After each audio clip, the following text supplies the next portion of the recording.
Hello and welcome everyone. Thanks for joining us tonight. I'm Adam Cellini. Topping our news, it's been 15 years since the two planes hit the World Trade Center on this day in 2001, forever changing our country. Personal stories from that day are still being told right here on the Sun Coast. During the many events scheduled to honor the fallen, ABC 7's Kate Flexter has a message from those who experienced those attacks firsthand.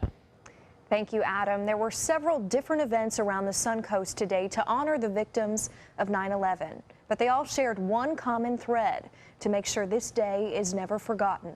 For many, September 11th, 2001 is hard to forget. For those like Rory McConnell, it's impossible. See the towers in flames was devastating.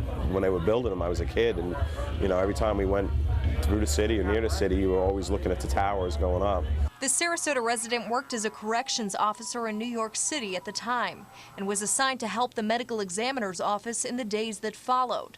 But above all else, he remembers the city's resilience and kindness. The supplies that came in from all the schools, all the kids putting their names on bottles of water, just simple things, For Manhattanite Norm Schimmel, those simple things stood out the most.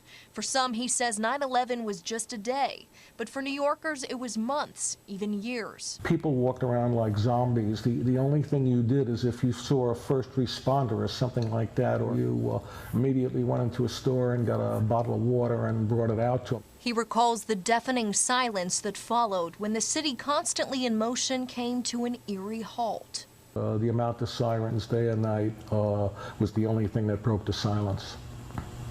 And you couldn't walk any place without seeing pictures of people saying, "Have you seen this person?"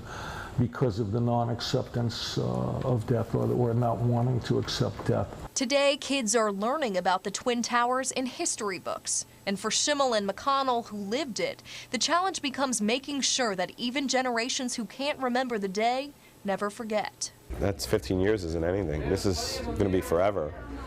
I think it's an important thing in our nation's history to understand and never, ever happen again. At one event this evening, Schimmel presented a plaque to a local school in the hopes that even those who weren't alive when 9/11 happened will remember this day. Adam?